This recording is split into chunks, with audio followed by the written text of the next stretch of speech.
E aí, pessoal, beleza? Bom, vendo um monte de coisa que está acontecendo ultimamente, eu achei importantíssimo vir conversar com vocês hoje sobre um ponto que ele, na verdade, ele nunca parou, né? Nunca para, que é a guerra irrestrita, que ela ocorre entre basicamente, né, o Ocidente não geográfico, né, o Ocidente econômico, se a gente pode dizer assim, e o Oriente, mais especificamente a Rússia e a China, tá? E outros também ali junto.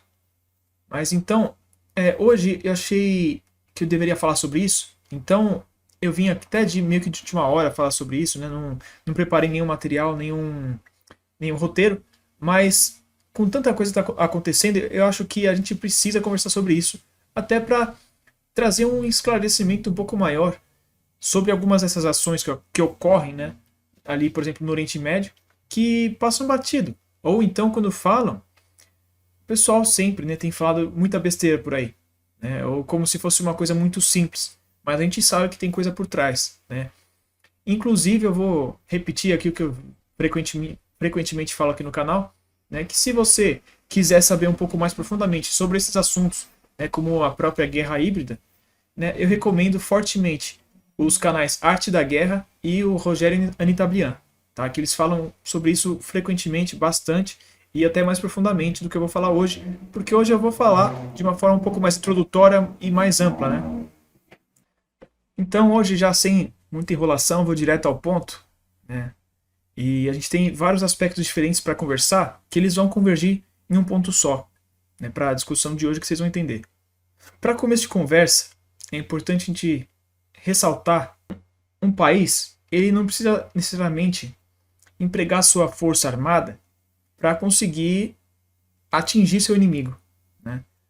O, a força militar ela é só um dos braços da grande política. Né? Então, como eu acabei de dizer, né, você pode atingir seu inimigo de várias formas diferentes. Né? Isso a gente tem várias formas de denominar, né, tanto como guerra híbrida, como guerra restrita, ou outras denominações também. E é sobre isso que a gente vai falar hoje, tá? Por que acontece? Muita coisa acontece no mundo, já aconteceu no passado, que até hoje às vezes a gente nem sabe que foi assim, mas a gente, assim, não oficialmente, né? Mas a gente sabe que na verdade houveram instigações de agentes externos, né, nos países. Então a gente sabe que hoje a gente chamaria de guerra híbrida, né? Isso é uma coisa que acontece já e não é de agora, não é nem da modernidade. Isso aí a gente pode ver desde a antiguidade, né, acontecendo de formas parecidas, né? Muita coisa que a gente vê hoje tem a aparência de ser uma coisa super legítima, porque geralmente elas têm uma base legítima, só que na verdade são ações de outros estados para enfraquecer um alvo, né, um país hostil, geralmente, né?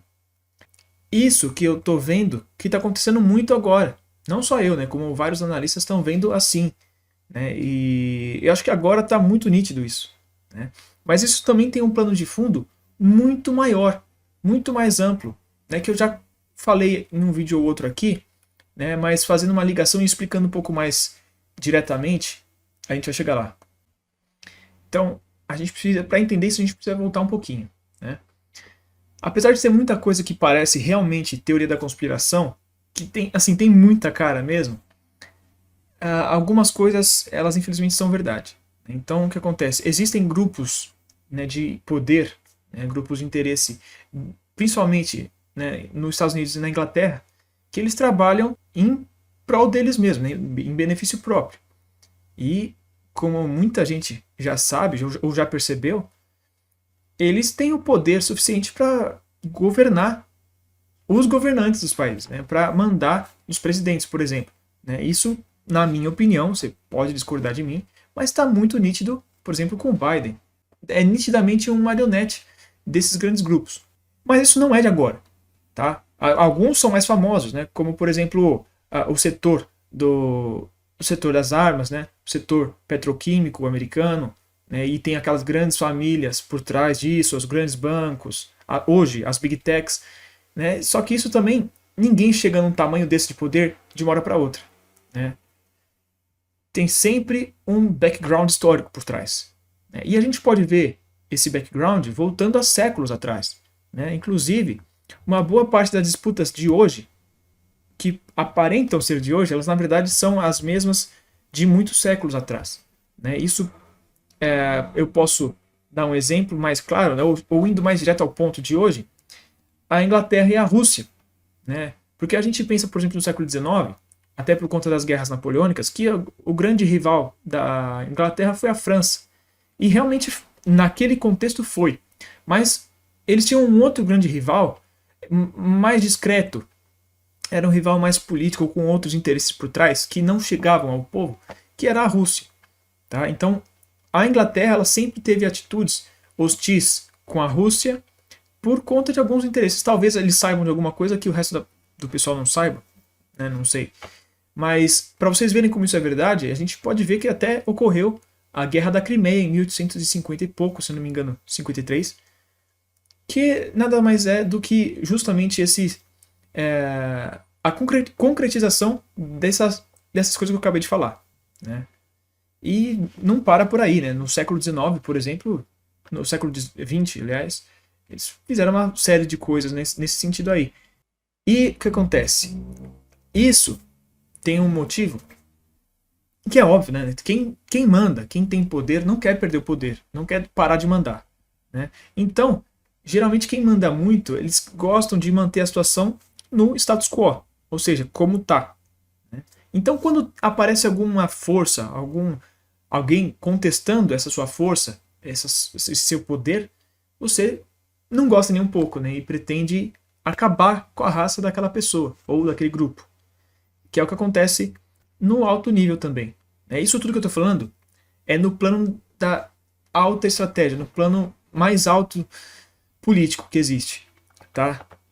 Então, entendam como é uma coisa muito profunda, até dentro dos estados. Isso tem a ver com aquela coisa que o pessoal chama de deep state também, né? Ou estado profundo. Tá? Isso tem muito a ver. Porque tem, como eu falei, tem muita coisa que vai parecer teoria da conspiração. E eu até gostaria que fosse. Né? Mas infelizmente a gente sabe que é assim. Né? O ser humano, frequentemente, ele é movido por interesses. Né? Mas voltando aqui, qual que é o ponto? A Rússia, desde do seu estabelecimento como um grande império, sempre ameaçou eles, né? Porque também tem aquele conceito do Heartland, né? Bom, uma série de coisas aí. E o outro, que vem surgindo mais recentemente também, mas muito forte, é a China. Essa questão da China ela é tão forte que quando houve, entre aspas, né, o contato inicial dos europeus com os chineses diretamente, né, isso lá por volta do século XVI, né, quando os espanhóis, se não me engano, chegaram lá primeiro, ou foram os portugueses, eu não lembro agora qual dos dois foi o primeiro, mas de qualquer forma, quando os europeus chegaram lá, eles ficaram, assim, sem palavras com a dimensão do poder da China. Naquela época, assim, era um negócio totalmente discrepante, sabe? É que nem como se fosse hoje comparar, de uma forma bem superficial, tá? Mas é como se fosse comparar os Estados Unidos de alguns anos atrás com, sei lá, algum país, não menosprezando, mas como se fosse comparar com, sei lá, Namíbia, por exemplo. Os países europeus eles eram infinitamente mais fracos economicamente, né, e até em alguns pontos tecnologicamente. Né? E aí, claro, os europeus foram se desenvolvendo muito até conseguir, por exemplo, no século XVIII já ter uma força muito maior que os chineses.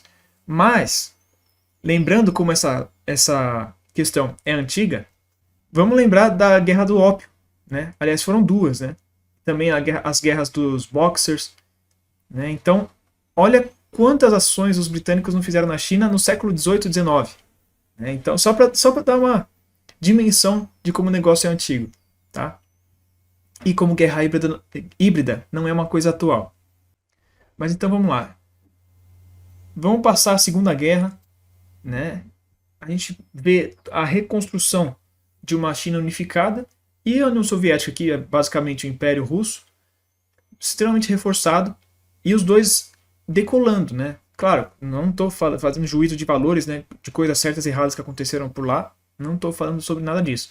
Mas os países cresceram muito, até o ponto de que a China se tornou uma potência latente, a gente pode falar ali, principalmente no fim do século passado, né? E a União Soviética também chegou em um nível de poder muito alto, né? Até a queda dela, né? Até o fim, também até o início dos anos 90, quando caiu a União Soviética. Mas esses dois países se mostraram como uma contestação muito forte ao poder do Ocidente, né? Que, vamos lembrar, era construído de vários séculos ali, né? Só que depois da queda da União Soviética, a China não caiu, ela continuou nessa pegada. E pelo contrário, ela cresceu ainda mais. Né? De forma que hoje é inegável, né? Hoje todo mundo sabe que a China está quase pau a pau com os Estados Unidos. Né? Ou seja, eles estão se mostrando como uma ameaça ao poder do Ocidente, especialmente do eixo Washington-Londres. Que o pessoal tem que entender que não é, apesar de ser dois países, eles são muito próximos, é quase uma unidade, uma coisa só, uma entidade só. Então, claramente, eles querem fazer de tudo possível para enfraquecer esses atores, especialmente a China, para eles manterem o poder deles. Né? Porque na cabeça deles, talvez, eles queiram fazer um império de 1000 anos, ou então eles acham que eles vão poder ficar mandando no resto do mundo inteiro para sempre, como, por muitos séculos pelo menos, né? Como eles fazem já há um bom tempo. Só que, até por conta desse tempo todo, eles têm uma expertise, né? Têm muitos recursos, até por conta da riqueza deles, que eles construíram nesse tempo todo. Então, eles têm muitos meios, vamos dizer assim, para realizar suas ações disruptivas em todos os países que ameaçam essa condição deles de predomínio no resto do mundo.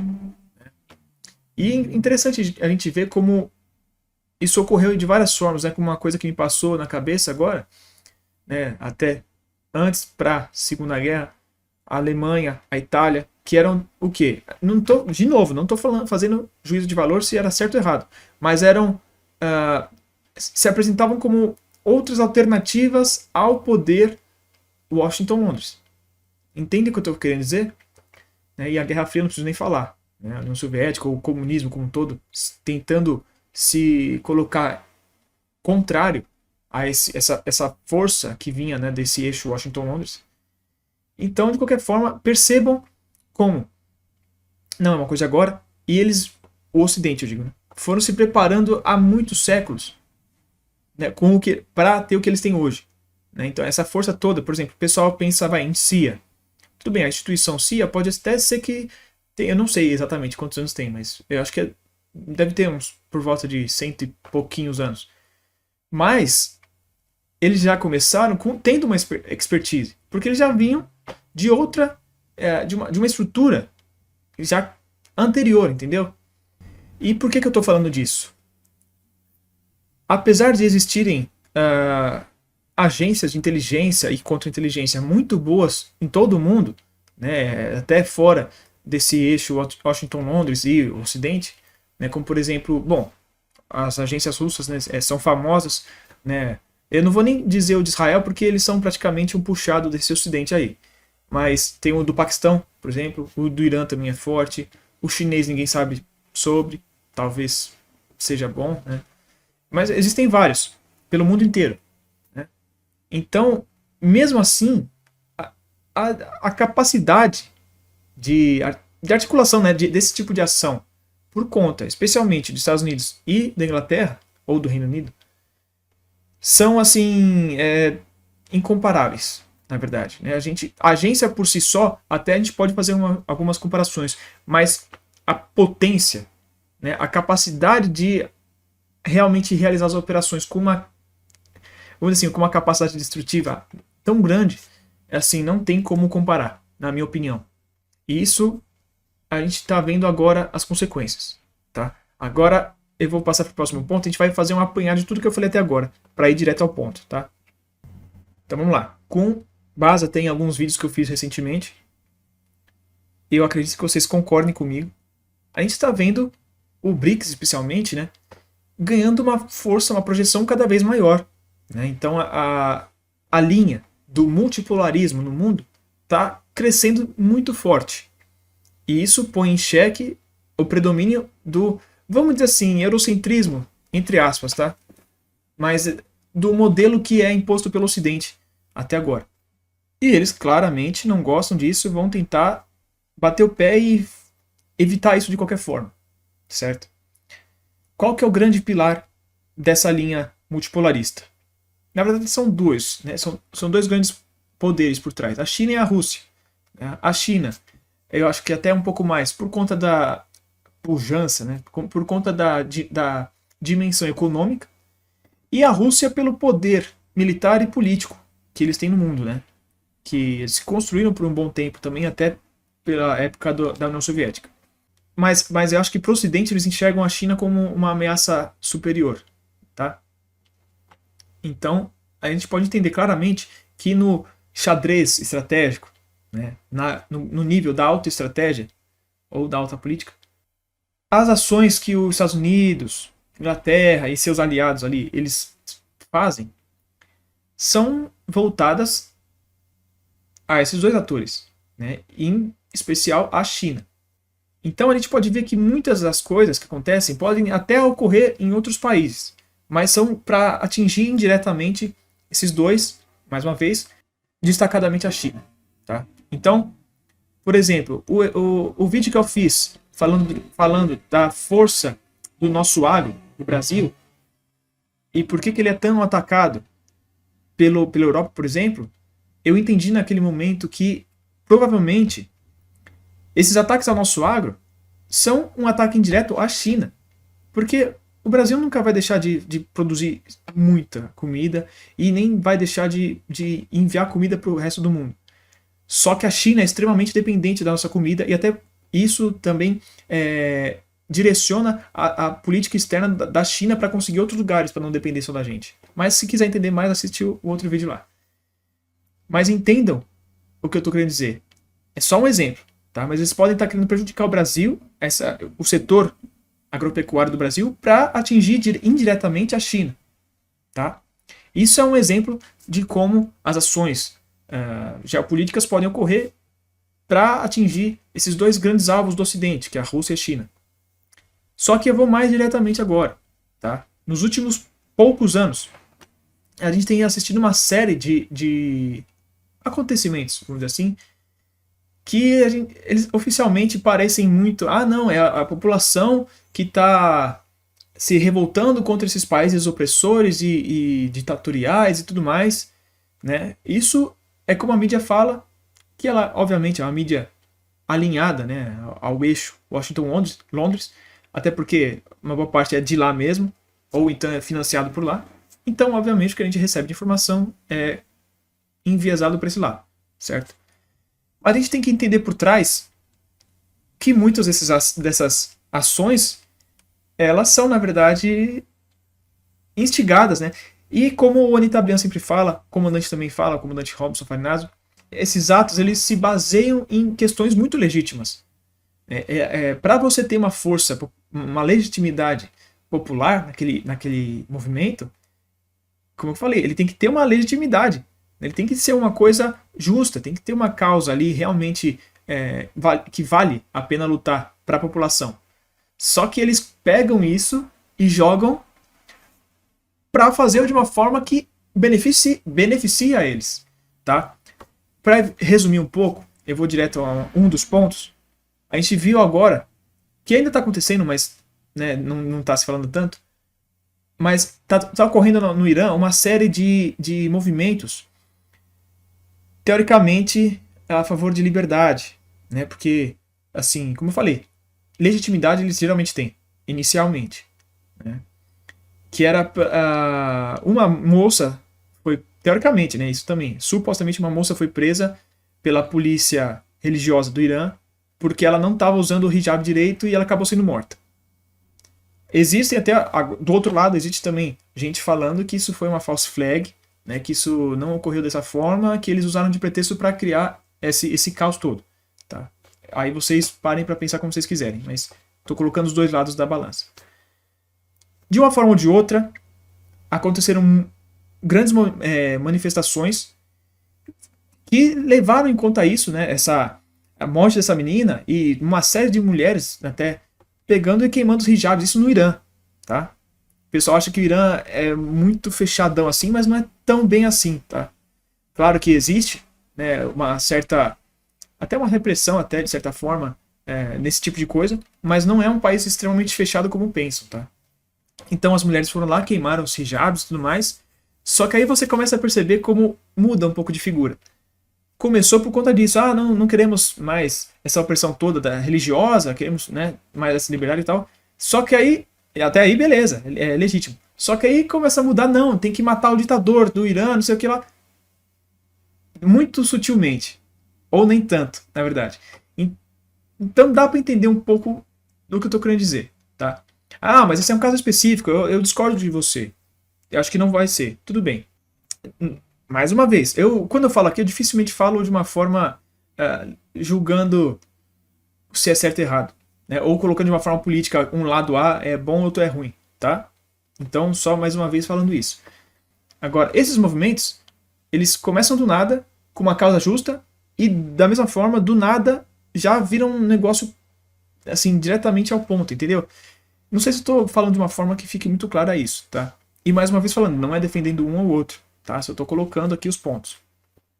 Mas vamos para um outro ponto, então. Vamos fazer um paralelo aqui com uma situação bem parecida. A questão de mês atrás estava acontecendo no Iraque.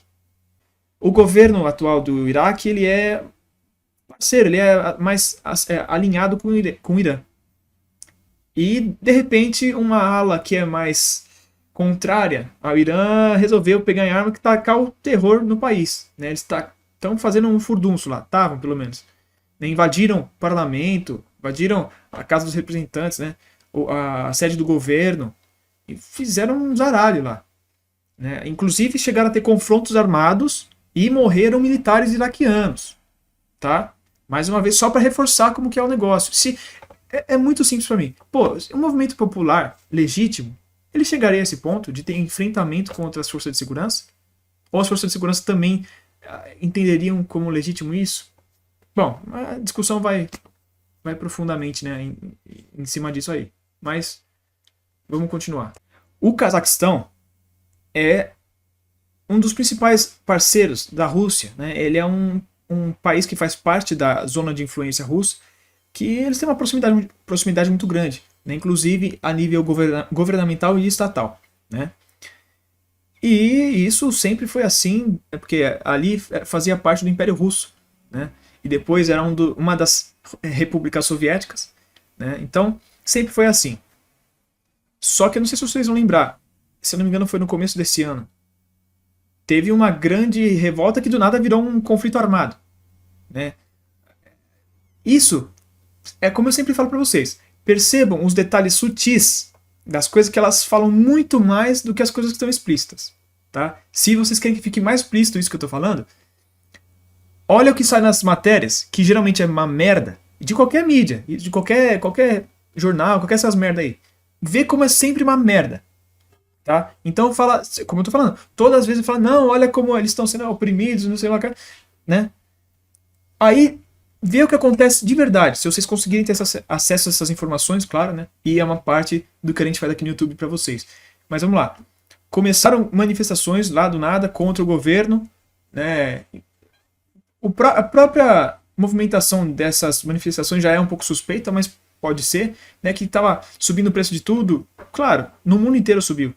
E até a escassez de comida, né? Por conta do Covid e tudo mais. Mas, beleza. Eles tiveram algumas pautas lá e de repente, tipo em pouco tempo, pouquíssimo tempo, se não me engano foi até no mesmo dia, ou no segundo dia, essas manifestações ficaram gigantescas e o pessoal começou a invadir delegacia, invadir quartel para roubar arma e começou a ter tiroteio. Né? E fora que depredaram tudo pelo caminho. Então você fala, pô, será que isso é uma manifestação da população normal? E já começa por aí. Né? A partir do momento que você rouba a arma do quartel e da polícia, eu acho que tem alguma coisa estranha aí também. Né? E mais uma vez, começa por uma causa, mesmo que for justa, não, precisamos de comida, precisamos de energia, sei lá, abaixa o preço desses negócios, tá, você já ir querer para matar o presidente, tem coisas por aí, né? Mas por trás disso, o que a gente pode entender? Isso até, a resposta, ela foi muito incisiva quanto a isso, né? O Cazaquistão, ele faz parte de uma organização de defesa junto com a Rússia e outros países, e eles ativaram, né, isso, e os russos foram lá, e todo o esforço junto, eles acabaram rapidinho com esse negócio. Esse é mais um ponto que, na minha opinião, né, se fosse uma coisa legítima do povo, eles teriam voltado à rua, eu acho, ou pelo menos continuariam discutindo isso. E depois a cacetada que eles tomaram na cabeça, sumiu, acabou de vez. E ainda tem outras informações que a gente tem dos bastidores, assim, um pouco, que falaram que realmente eles pegaram alguns agentes externos, né, no meio desses grupos, inclusive dos que roubaram armas, tá? Então, assim como faz muito tempo, eu também esqueci uma coisa ou outra para falar. Mas eu lembro que tinha muito mais coisas para se falar sobre isso, tá? Mas como é só um exemplo, também não vou ficar me estendendo nele. Mas percebam o que acontece. Como eu falei no começo, o Cazaquistão, ele está na zona de influência russa e é um grande parceiro russo. É praticamente, ele assim, geograficamente estratégico para a Rússia também, porque ele é bem no meio, assim, embaixo, no sul, né, da Rússia, é bem no meio para você cortar a Rússia, no meio. Então, até geograficamente ele é importantíssimo para a Rússia. Então você criar caos num país desses é muito fácil você usar de base até para realizar ações desse tipo em outros lugares. Entendam o que eu estou querendo dizer, tá? Até foi por conta disso, um dos fatores, claro, né, que a Rússia invadiu a Ucrânia e está tendo essa guerra até agora. Porque o Maidan, vou deixar o vídeo aqui também para você, quem não viu ainda, quiser saber mais sobre o movimento que deu origem a essa guerra, tá? Com base em tudo isso que eu estou falando, e nessas informações que os russos têm já há muito tempo, eles falam, pô, se a gente deixar isso como tá, eles vão usar de base para atacar a gente, para ficar mandando a gente e ferrar com a gente. Não vai dar pra gente deixar, vamos ter que fazer alguma coisa, tá? E, mais uma vez falando, não justificando ou falando que é certo ou errado. Eu estou colocando os pontos dos russos nessa questão aí, tá? Então, eles queriam abrir um outro fronte. Isso foi antes da guerra, tá? Esse negócio no Cazaquistão. Foi antes de começar a guerra na Ucrânia. Ali chamou muita atenção do pessoal do Oriente. Falou, pô, se eles já estão fazendo isso aqui, aí até um dos pontos que eu acho que a Rússia resolveu atacar. Pô, se eles já estão fazendo isso aqui, eles logo vão fazer em outro lugar. Aí vamos lá. Com isso aí, tudo bem. Foi uma vitória, no fim das contas, foi uma vitória da Rússia. Eles conseguiram reverter essa ação, né, e não houve um agravamento da situação ali. Apesar de que, na minha opinião, ainda existam grupos, né, ainda exista a rede de inteligência ocidental ali no Cazaquistão, na minha opinião. Tá? Mas tudo bem. Esse não funcionou. E logo em seguida, né, acho que 2 meses depois, começou a guerra na Ucrânia. E aí tem toda a questão da guerra em si, mas a gente pode ver que muito do que tem sido feito, até em decorrência da guerra, também vai muito além do que ser uma guerra só. Né? Ainda mais por ser uma guerra, entre aspas, né? Teoricamente ela seria uma guerra local. Só que as consequências dela já passaram disso há muito tempo. Desde o começo, na verdade. Né? As próprias ações econômicas do Ocidente e uma série de outras coisas, né? Até para vocês verem como o negócio é até psicológico, né? De você fazer um trabalho psicológico no resto da população mundial. Até nos esportes que não tem nada a ver com isso, eles subverteram total. Eles expulsaram a Rússia de todos os esportes, de todas as competições. Copa do Mundo, coisa de Olimpíada, sei lá o que, tudo eles cortaram. Né? Olimpíada não, mas as competições lá, os mundiais dos esportes, né, das modalidades. E isso pode parecer besteira que eu tô falando, mas isso é uma parte do soft power dos países e tem um impacto direto no psicológico, né? Porque uma pessoa leiga, que não sabe de nada, sei lá, do interior de um país qualquer aí que não tem nada a ver, o cara nem tem televisão direito, né? Ou se ele ouve pelo rádio, isso aqui é a Rússia que caiu fora, e eles estão em guerra, automaticamente o subconsciente da pessoa vai falar, pô, então eles são malvados, eles são os ruins, eles que estão atacando tem que se ferrar mesmo. Entendeu? Isso eu estou resumindo muito, mas Percebam como nada é tão simples, né? Tudo que eu tô falando aqui eu já falei em vários vídeos diferentes, então eu convido a todos a assistirem os outros vídeos. Eu vou ver se eu pego alguns mais importantes aqui relacionados a esse vídeo, eu deixo na descrição, tá? Mas senão eu deixo no cardzinho também. Mas vamos lá. O ponto central aqui é que até essas questões da guerra da Ucrânia para atingir a Rússia, na verdade, por fim das contas, eles querem atingir indiretamente a China, que é quem realmente ameaça o poder do Ocidente. Tá? Isso até, mais uma vez, falando com o que eu falei em outros vídeos já, a China ela está usando muito mesmo, o poder econômico deles para criar um poder político no sistema internacional. Então, principalmente no continente africano, mas também na Ásia e alguns países da Europa, e agora também a América Latina, eles com uma série de ações econômicas, investimentos, obras e uma série de coisas, eles estão conseguindo aumentar o capital político deles no sistema internacional, tá? Ou seja, na comunidade internacional. Isso, fora a própria parte econômica também, que já está cada vez mais perto de chegar na do Ocidente, é uma ameaça muito grande, né? Claro que ainda não está no mesmo patamar, mas está chegando perto. Então, no futuro, ainda mais a gente sabendo que a visão do chinês é do futuro, eles vão chegar lá. Então, para evitar que eles cheguem, que os ocidentais já estão tendo ações já não de agora só, tá? Inclusive aquelas ações em Hong Kong que eles tentaram. Cara, tem tantos exemplos por aí, né? Mas é que hoje, se eu for falar vários deles, não vai dar tempo, né? É muita coisa. Né? Eu acabei passando por abatido, né? Não quero falar, mas na parte da Rússia, da guerra da Ucrânia, eles estão entendendo que a situação para eles está meio complicada, como realmente está, né? Eu já falei também dos impactos econômicos da guerra e os geopolíticos. Então a situação da Europa está complicadíssima. Só que, por conta disso, eles estão tendo que incrementar o nível das ações deles. Então, em cima disso também, eles estão criando o máximo possível de linhas de frente para a Rússia ter que se preocupar. Porque se eles tiverem uma só, eles concentram tudo lá.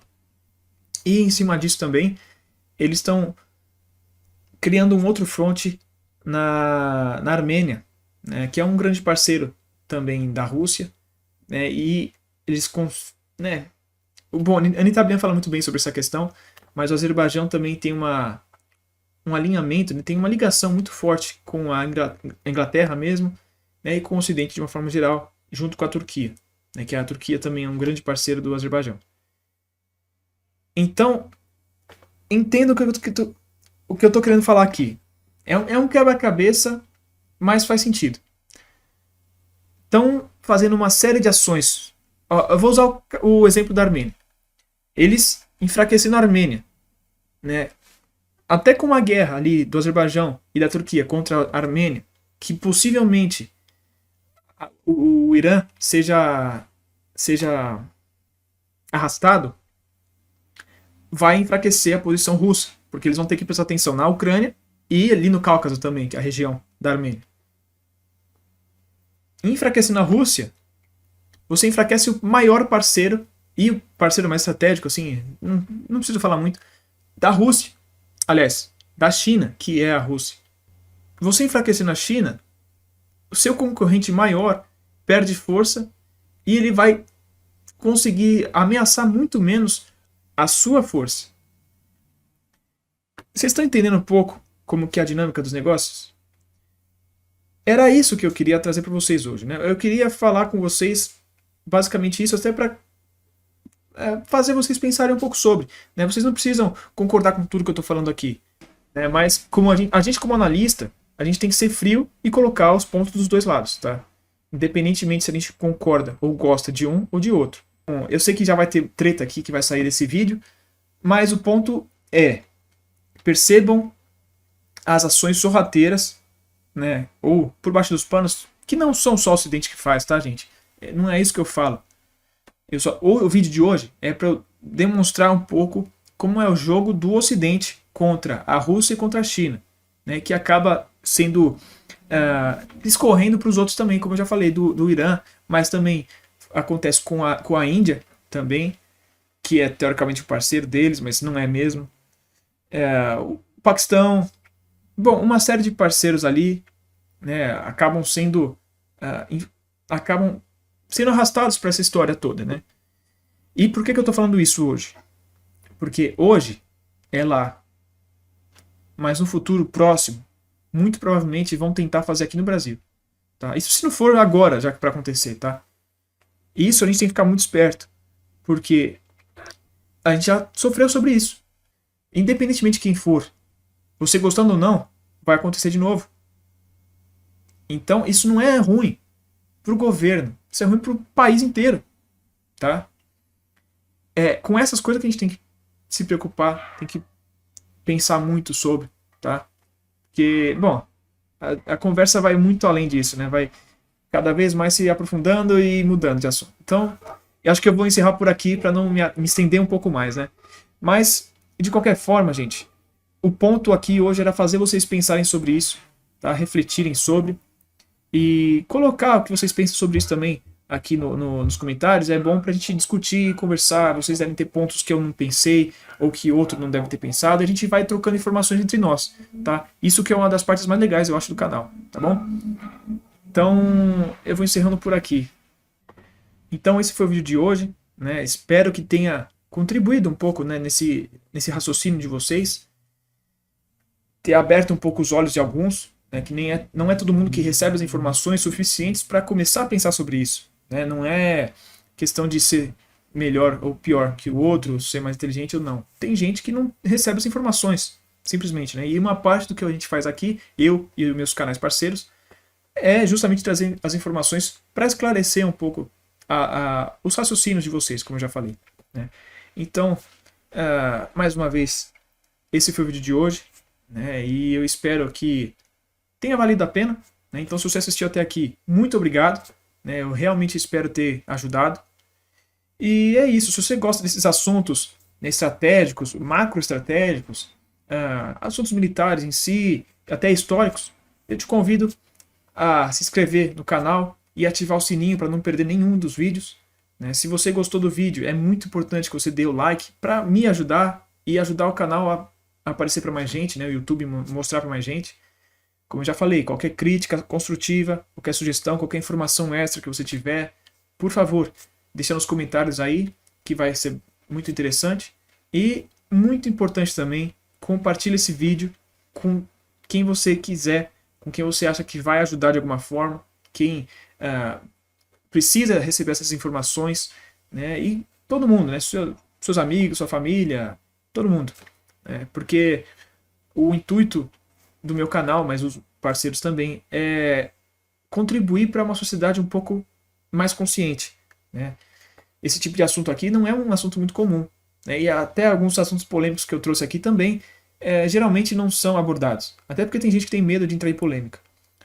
Então, a gente acha muito importante trazer esses assuntos até para ter uma discussão, para que uma parte maior da sociedade tenha esses conhecimentos, né? Então, você compartilhando esse vídeo e os outros também, né, vão ser muito importantes para contribuir não só para o meu canal, não só para você, mas para a sociedade como um todo. Tá? Então, se você quiser me ajudar nessa empreitada, né, nessa missão de ajudar um pouco nossa sociedade, estou contando com você aí para compartilhar o vídeo. Então, por hoje é isso, né, mais uma vez falando. E mais uma vez espero que tenha sido um bom vídeo para você e espero você no próximo vídeo. Até mais.